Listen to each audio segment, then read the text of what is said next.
So we finally get a house. We finally get a buyer under contract. Let me tell you the major mistakes that I made that I don't want anybody else to ever make. Never enter into a contractual agreement with somebody who is not financed for the entire cost of the house. If you are selling your house for $350,000, make sure they are financed for $350,000. Don't, even if they're just financed for $300,000, don't, because that means they have to come up with that 50.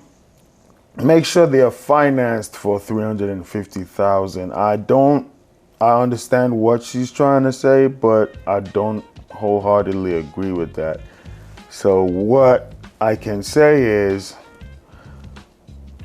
make sure they have the entire 350,000. It doesn't have to be financed for it. So for instance, deal with some investors who never get financed for the entire amount, but they have the equivalent in either stocks, in either a house that's under contract that's getting ready to close. In essence, what I'm saying is they have proof of funds. So I don't necessarily agree with the fact that you have to be financed for that amount. What I can say is you have to have that amount in proof of funds. So let's say if you don't have 350,000, you got 300 grand, make sure that buyer sends you either a bank statement, a cashier's check, a money order of $50,000, which has not necessarily been financed. It's like you have cash. You're not dealing with the financing sector, right?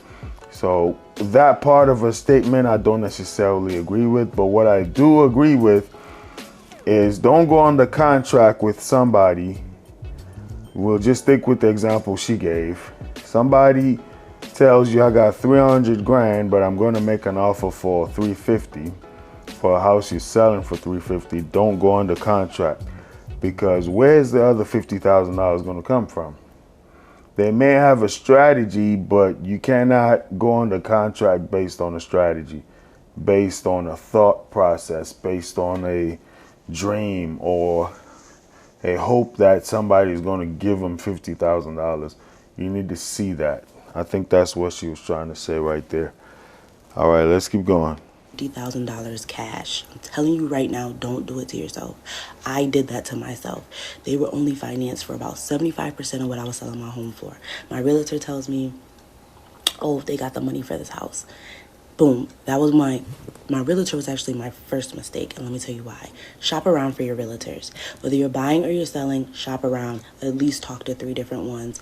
Tell them what you want. Tell them how fast you're moving or how fast you want to move. Tell them what your money looks like. Be real with them and find the one that is most aligned with you. That's where I messed up. And your real estate lawyer, shop around with them too. Don't just let your real estate agent give you a lawyer, because you just never know what he's. So I definitely agree with that right there. She said her realtor told her they got the money.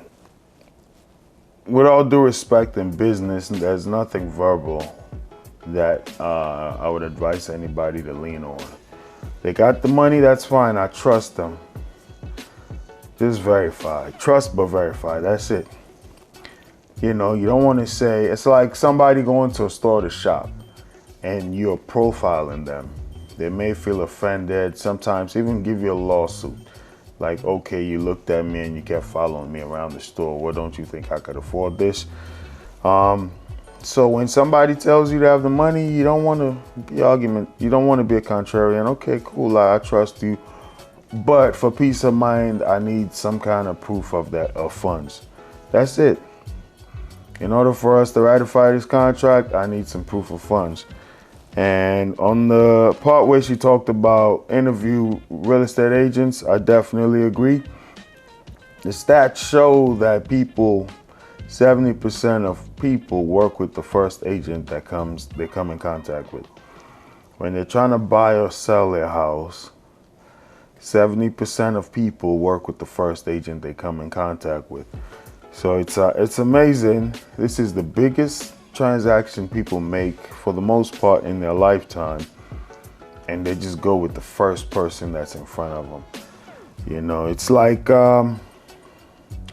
we use an example of, if you're going under surgery, would you just go with the first doctor you speak with?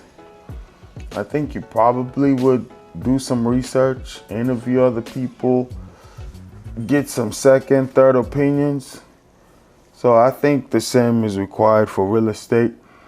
And I see it all the time when I deal with sellers. I call them, they tell me, oh, I'm doing a for sale by owner, but I have a friend in case it doesn't sell that I'll list with. And I just throw it out there like, hey, I agree. I know how it feels. Let's say my brother or my friend sells a house and they don't use me. I'll feel some type of way, but it's always good to get a second opinion. So if you're not opposed to it, I like to give you a second opinion.